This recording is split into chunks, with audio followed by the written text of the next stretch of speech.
Hi everyone, and welcome back to another 7 o'clock bedtime stories. I'm in a different location tonight. Where could I be? I'll give you a clue.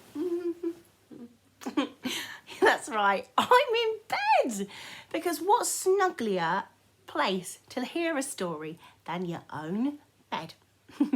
Are you in bed? Or are you getting ready for bed? And maybe, unlike me today, you've got a nice drink. And maybe you're having a nice hot chocolate. I know Esme B likes to have a nice hot chocolate before she goes to bed.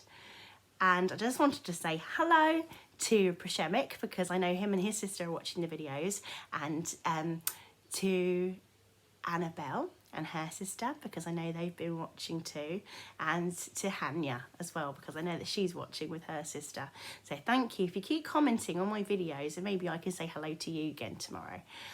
So on Twitter last night we had lots and lots of children voting for the stories that they liked, and I couldn't believe it. It was a tie all day pretty much today until right before I filmed this video, when there was one clear winner.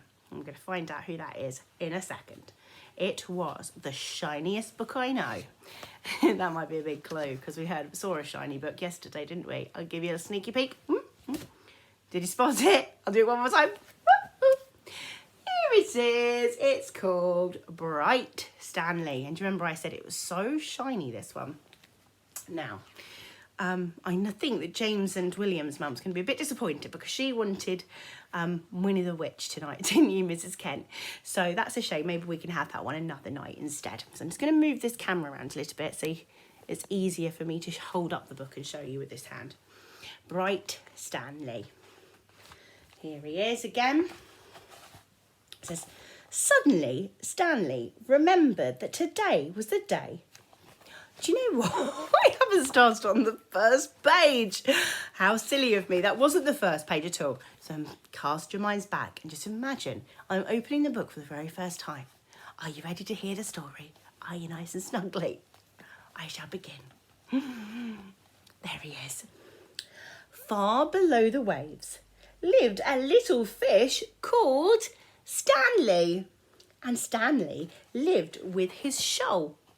And that means a big group of fish. So he lives in a huge group. He doesn't look like he's with his group now, all by himself. They were the brightest, sparkliest fish in the whole of the deep, dark sea. Oh yes, you can tell it is dark there, can't you? One morning, Stanley woke up rather late. Cooey! It's me, he said to his friends. But the reef was strangely quiet. Why do you think it could be so quiet? Have to find out. Suddenly, oh look, we've seen that page before, haven't we? Suddenly, Stanley remembered that today was the day when the shoal swam to cooler waters for the summer. Jumping jellyfish, he groaned. He hurried to the meeting point as fast as his fins could carry him. But there was no one there. Look, absolutely nobody. As he looked around, he saw a bright light. Glowing. That's where they are, I bet. Aha! They haven't gone very far, he said, and he raced towards it. I bet he's going to find them. Do you think so? Oh, it was only a lobster counting his coins. What do you think might have been the glowing light then? Oh, yes, you're right. It's the coins that were glowing. It wasn't the shoal after all. But it was only the lobster counting his coins. Go away, said the lobster. Don't touch my treasure. The lobster growled. Snip, snip, snip, snip, snapping his claws. I'm just looking for my friends, said Stanley. Fish, the lobster grumbled. Oh, sorry guys, I can't get the book into I'm going to have to sit on my sofa again tomorrow because I don't think I'm very good at reading a story in bed. Fish, the lobster grumbled. Those others were in such a hurry to find someone. They upset my coins. Others? cried Stanley. My friends! Well, go and join them then, said the lobster, pointing grumpily. And Stanley sped off. Did anyone spot an adverb on that page? I know I did. Ahead of him, Stanley saw a golden glow. Oh, there it is. Well, that's very nice. A golden glow. Oh, yeah. Looks like another fish there. He could just make out a bright, sparkly fish. One of his friends. Cooey, it's me, he called, swimming even faster. He's going to go over to that fish over there. Oh, wow, I hope he finds everybody. Clonk. Oh, no. He swam right into it and hit his nose. Stanley crashed headfirst into something very hard.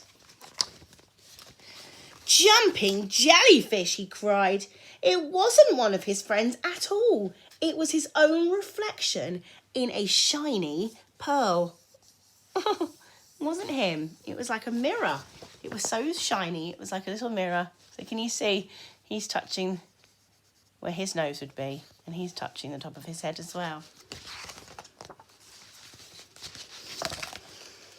Stanley rubbed his bumped nose, feeling a little dazed.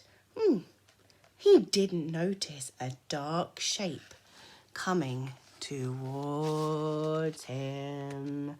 Oh, la la. What could it be? And there's Stanley. He hasn't even got a clue that there's something behind him. He doesn't know at all. When he turned around, Stanley found himself staring straight into the mouth of a huge... The end. Night, guys. Only joking, it's not really. A huge, oh my gosh, shark! Oh, look how tiny Stanley looks. And how big the shark looks. I wonder what Stanley's thinking in that picture. How would you feel how would you feel if that was you in that picture? Ah! Shrieked Stanley. Over boulders and under weeds he dashed, with the shark snapping at his tail.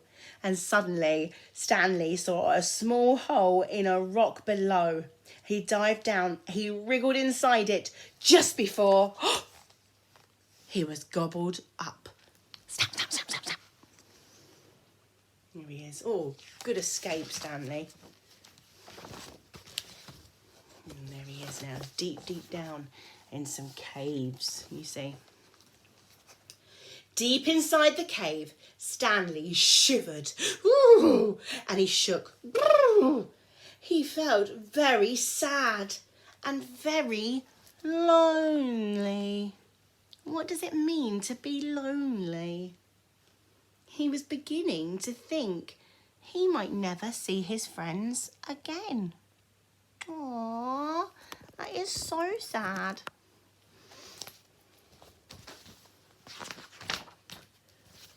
Well, I can't stay here all day, he sighed at last, and he plonked his head out. No, he didn't plonk it. He poked it. He poked his head out of the cave to check that the shark had gone. Jumping jellyfish, he squealed. Oh my gosh, he likes saying that, doesn't he? The sea was a golden orange colour, sparkling and glittering. It was the most wonderful sight he had ever seen, because there in front of him was... Oh, what do you think it could be? I've just seen it. It was his shoal. There they are. Oh, they all look happy to see him too. Cooey, it's me, he called. Stanley, his friends shouted. Where have you been? We have been looking for you everywhere. And Stanley told them all about his adventures, and they all swam off in one big, happy, sparkly shoal. Ooh, ooh, ooh. Can you see the sparkles? Lovely. Oh, I wondered what will happen to them next, because that's the end of that book, and I wanted to know a little bit more. I hope they have a Bright Stanley part 2, because I want to find out what happens next. Or maybe you could make up your own version. I'd like to hear that as well. So tomorrow night you've got 2 new stories to choose on Twitter, and I wonder which ones they're going to be. Your first choice is one from last week, The Paper Bag Princess. Now, I don't know why this one is not a very popular one. Didn't get many votes last week, because it is very good. And Mrs. Clark loves it. She thinks it's one of her favourites. And here is The Paper Bag Princess. That's to give you a little bit of a clue about that story. It's a real good one. And our second choice is Paper Dolls. If you're in Ash class, I like to make paper dolls sometimes, don't I? Make them for you in golden time sometimes. So you can have a little think which one you would like to read the most. Don't be put off by a front cover. If you think that front cover looks a bit boring, it is a good story. But this one's also good, so you can get to have a choice. Okay? I'll see you. Oh, the camera fell over. I'll see you tomorrow night, guys. Bye.